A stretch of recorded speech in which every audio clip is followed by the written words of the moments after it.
Avec le temps, il a vaincu sa peur, mais son respect est toujours le même. J'ai eu une peur bleue quand j'ai conduit sur cette route pour la première fois. Je la connaissais pourtant. Mais avant de prendre le volant, j'ai eu tellement peur que je n'ai pas mangé pendant 2 jours. Je me demandais comment j'allais m'en sortir à cette altitude. Mais maintenant, à force de le faire régulièrement, j'ai l'impression de monter vers le ciel. Et quand j'arrive à Leh, c'est comme si j'arrivais au paradis.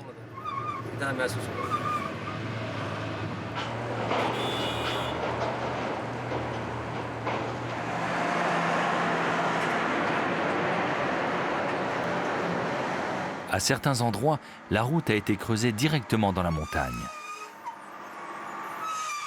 Ici, il n'y a pas plus de filets pour protéger des chutes de pierre que de glissières de sécurité pour éviter que les automobilistes ne tombent dans le ravin.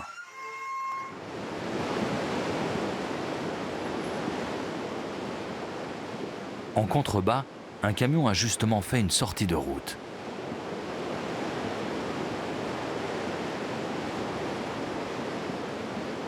Les hommes essaient de l'extraire du torrent pour sauver ce qui peut encore être sauvé.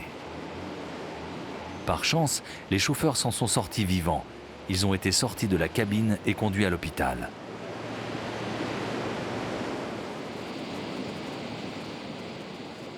Ce sont des soldats qui treuillent le camion. L'armée est la seule à disposer du matériel nécessaire. Les patrons des sociétés de transport perdent au moins un camion par an sur cette route. Mais pour eux, les conséquences sont limitées car ils possèdent tout un parc de véhicules. On devrait laisser tomber les transports sur cette route. Il y a trop de concurrence et aussi de vols. Ça ne paye plus. Il y a moins de travail que les années précédentes. Les pertes sont parfois énormes. Lorsque le camion est tombé, il transportait 12 000 litres de carburant. Tout est parti, il ne restait presque rien dans le véhicule. On a perdu le véhicule et en plus tout ce qui était dedans.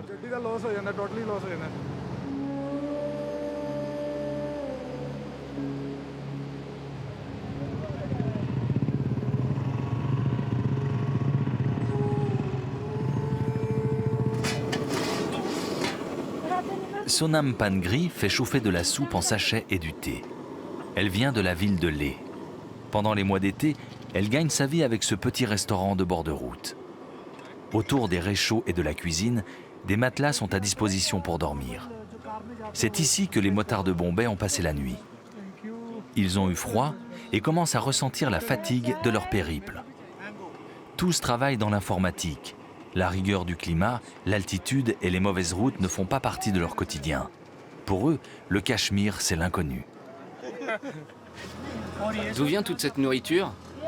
Ça vient de Leh et quelquefois de Manali. Et c'est pas trop dur de vivre dans une tente?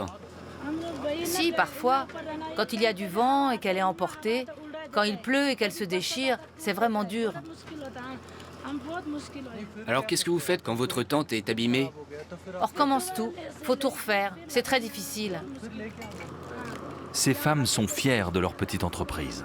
Elles apportent un peu de chaleur humaine dans cette nature extrême. Cette route nous aide beaucoup, elle nous donne du travail. C'est grâce à elle qu'on a pu élever nos enfants. Tout le monde passe par ici. On reçoit les grands officiers, les lamas et aussi des pauvres. Les pauvres, on leur donne à manger gratuitement. Si les gens sont gentils, ils nous donnent quelque chose. Avant-hier, 10 personnes sont venues, ils n'avaient pas d'argent. On a préparé du thé qu'on a servi avec des biscuits, gratuitement. Ici, on est une quinzaine de personnes. On vivote tous avec ce travail. Quand la route est ouverte, on est heureux, et quand elle est fermée, on est triste.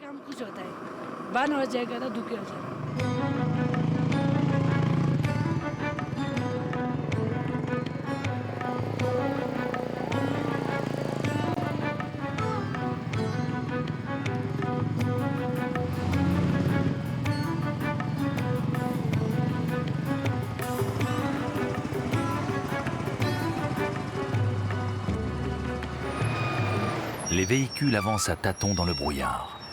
La limite entre la route et le précipice est à peine visible.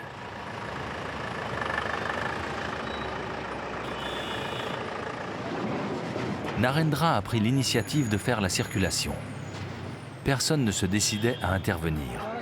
Pour éviter le blocage total, il s'est arrêté pour faire passer le long de son camion les cars, les poids lourds et les voitures qui descendent. À cause d'un rétrécissement à quelques centaines de mètres, les véhicules ne peuvent plus se croiser.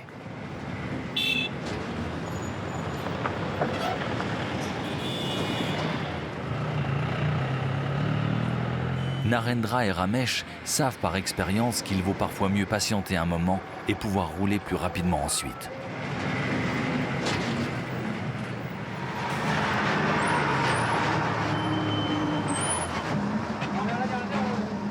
Comme rien ne délimite la route, Ramesh s'est placé à ras du bord pour signaler le précipice.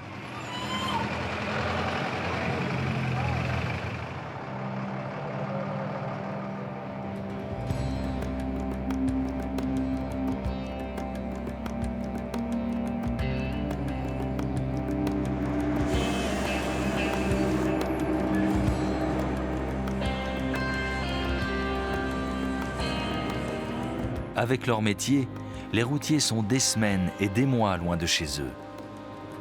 C'est toujours un déchirement pour la famille. Mais quand Narendra fait la route Manali-Leh, la séparation lui paraît encore plus dure.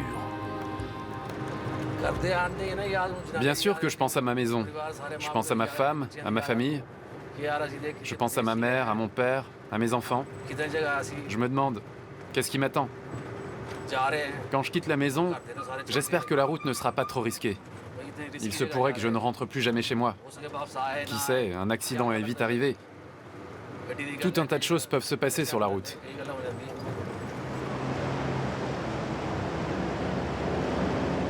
La ville de Leh n'est plus très loin. Les deux camions touchent au but.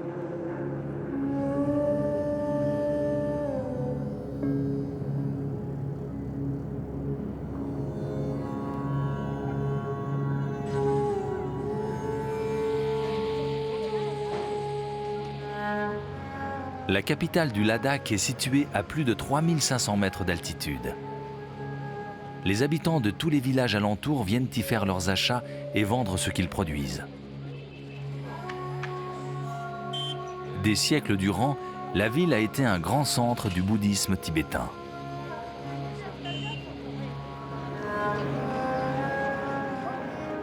Narendra doit faire attention à ne pas déchirer les drapeaux de prière suspendus au-dessus de la rue.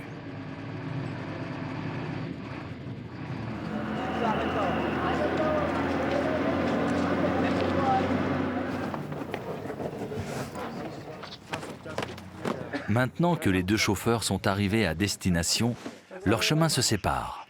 Ils n'ont pas les mêmes clients. Celui de Narendra a hâte de s'assurer que les marchandises sont arrivées en bon état. Les chauffeurs en sont responsables jusqu'à ce qu'elles soient déchargées. Malgré les pannes et les embouteillages, Narendra effectue sa livraison avec juste quelques heures de retard.